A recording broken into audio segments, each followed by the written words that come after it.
मध्य प्रदेश में ओबीसी को 27% आरक्षण न दिए जाने को लेकर एक बार फिर विवाद गहराता जा रहा है। मध्य प्रदेश कांग्रेस कमेटी के अध्यक्ष जीतू पटवारी ने राज्य सरकार पर संविधान की अवहेलना का आरोप लगाते हुए राष्ट्रपति को प्रदेश में तत्काल राष्ट्रपति शासन लागू करने की मांग की है। पटवारी ने कहा है कि बीजेपी सरकार ओबीसी वर्ग के अधिकारों का हनन कर रही है और विधायिका द्वारा पारित कानून को विफल कर रही है, जो एक गंभीर संवैधानिक संकट है। आपको बता दें कि जीतू पटवारी ने बताया है कि वर्ष 2019 में तत्कालीन कमलनाथ सरकार ने ओबीसी आरक्षण को 14% बढ़ाकर 27% करने के लिए अध्यादेश जारी किया था। हालांकि इस अध्यादेश को एक मेडिकल छात्रा स्मृति दुबे द्वारा हाईकोर्ट में चुनौती दी गई थी, जिसके चलते कोर्ट ने मेडिकल पीजी में बढ़े हुए आरक्षण के अमल पर रोक लगा दी थी। इसके बावजूद जुलाई 2019 में इस अध्यादेश को विधानसभा द्वारा पारित कर कानून का रूप दे दिया। पटवारी ने स्पष्ट किया कि यह कानून आज तक किसी भी अदालत द्वारा निरस्त नहीं किया गया और न ही इस पर कोई स्थगन आदेश लागू किया गया है। फिर भी राज्य सरकार इसे मनमाने ढंग से लागू कर रही है, कभी 14% तो कभी 27%। आपको बता दें कि कांग्रेस अध्यक्ष ने आरोप लगाया है कि राज्य सरकार ने जिन विभागों में 27% आरक्षण के तहत चयन प्रक्रिया पूरी कर ली है, वहां भी अभ्यर्थियों की नियुक्ति पत्र नहीं दिए गए हैं। उन्होंने बताया है कि कई उम्मीदवार बीते 5-6 सालों से प्रतीक्षा कर रहे हैं। इसके अलावा जनवरी 2025 में शिक्षक भर्ती के लिए मध्य प्रदेश कर्मचारी चयन मंडल द्वारा जारी विज्ञापन में केवल 14% ओबीसी आरक्षण का उल्लेख किया गया, जो कि विधानसभा द्वारा पारित कानून का खुला उल्लंघन है। साथ ही आपको बता दें कि जीतू पटवारी ने कहा है कि मुख्यमंत्री डॉक्टर मोहन यादव के नेतृत्व में राज्य की कार्यपालिका संविधान की मूल भावना और कानून का उल्लंघन कर रही है। उन्होंने बताया है कि स्वयं राज्य सरकार ने सुप्रीम कोर्ट और हाई कोर्ट में स्वीकार किया है कि मध्य प्रदेश में ओबीसी की जनसंख्या 50% से अधिक है। इसके बावजूद सरकार ओबीसी समाज को उनके हक से वंचित रख रही है। साथ ही आपको बता दें कि पटवारी ने इस पूरे प्रकरण को संवैधानिक संकट करार देते हुए महामहिम राष्ट्रपति से अपील की है कि मध्य प्रदेश में तत्काल राष्ट्रपति शासन लागू किया जाए।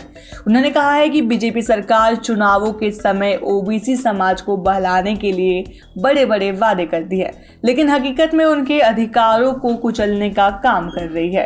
कांग्रेस अध्यक्ष ने ये भी कहा कि उनकी पार्टी ओबीसी वर्ग के साथ कंधे से कंधे मिलाकर खड़ी है और उनके हक की लड़ाई को सड़क से लेकर संसद तक लड़ा जाएगा। और संविधान का जब बाबा साहब अम्बेडकर की अध्यक्षता में संविधान का निर्माण हुआ, उसकी जो मूल भावना थी कि हर भारत के नागरिक के मौलिक अधिकार के साथ साथ राजनीतिक, आर्थिक और सामाजिक समानता की जो संविधान की मूल भावना है, वो प्रैक्टिकली देश में एक जैसी गांव, पंचायत, मोहल्लों से निकलकर सभी को न्याय मिले, इसकी ताकत संविधान का हर नागरिक को। साथियों, राहुल गांधी जी ने पिछले कई सालों से संविधान की रक्षा की जो धारणा देश के सामने समर्पित की, वो किसी से छुपी भी नहीं।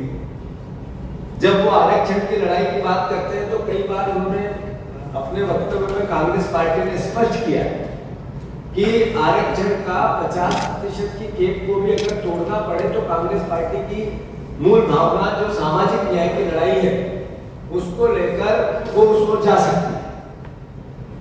जातिगत जनगणना भी सामाजिक न्याय की लड़ाई का एक हिस्सा है, जो राहुल गांधी जी बार बार कहते हैं।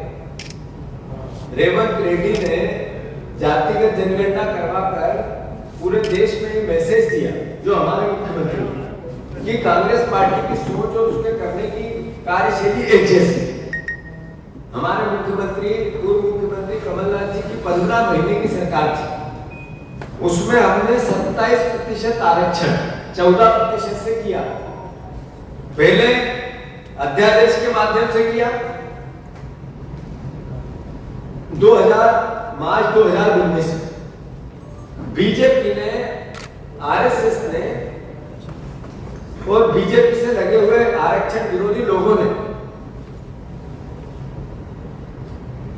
इसको रुकवाने के लिए एक मेडिकल की छात्रा जो पीजी कर रही थी, एमबीबीएस की छात्रा, उससे पिटीशन लगवाई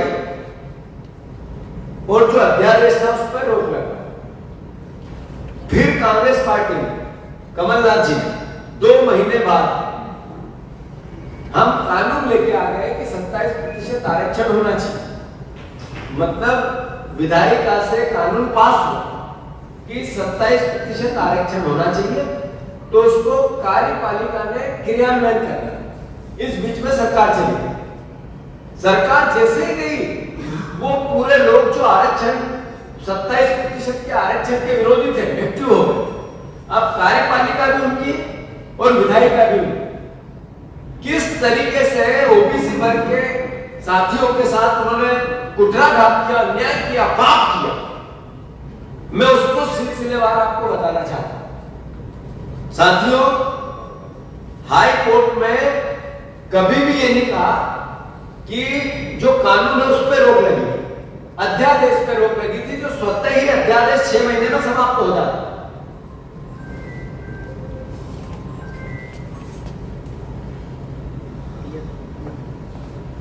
ऑर्डिनेंस चूंकि समाप्त हो गया, 27% आरक्षण को लागू करने की जिम्मेवारी शिवराज जी का है, वो मुख्यमंत्री का।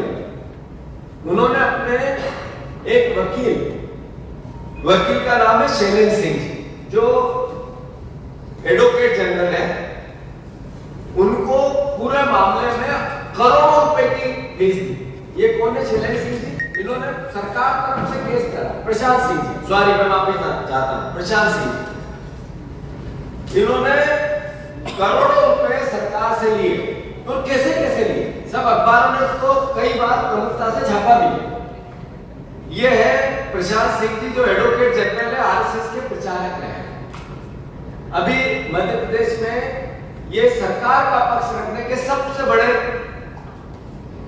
एक तरह से वकील के रूप में इनकी नियुक्ति हुई। इन्होंने एक केस आया था जिसमें नर्सिंग घोटाले करने वालों की तरफ से, मतलब चोर को भी बचा रहे हैं और सरकार का भी, पुलिस का भी पक्ष रख रहे हैं। दोनों तरफ के वकील खुद हो गए। उसकी कई अखबारों में प्रमुख उन्होंने ही, प्रशांत सिंह जी ने ओबीसी आरक्षण की सरकार तरफ से पूरी पैरवी की और अपने आप ही कभी कोर्ट ने नहीं कहा कि 14% से 27% के बीच के हिस्से को रोका जाए, जो हर ओबीसी की नियुक्तियों में रोका जा रहा है लगातार, और उसके आंदोलन हो रहे। सरकार कहती है हमने कोर्ट के कारण, कोर्ट की रोक के कारण ये आरक्षण रोका है। ये अपने आप में उन बच्चों के साथ पाप कर रही है सरकार, जिनका हक है। मैं अनुरोध करना चाहता हूं कि शैलेंद्र प्रशांत सिंह जी ने जिस तरीके से प्रदेश को गुमराह किया, और मेरा सीधा आरोप है, ये शिवराज सिंह जी के कहने पे सीधा आरोप है कि ये बीजेपी की सरकार के कहने पे। हमने कानून बनाकर 27% आरक्षण दिया, न सुप्रीम कोर्ट ने, न हाई कोर्ट ने, न भारत की किसी कोर्ट ने उसको रोक लगाई। कोई एविडेंस नहीं है। अपने आप ही अखबार में रिलीज करा देना, मीडिया में परसेप्शन बना देना कि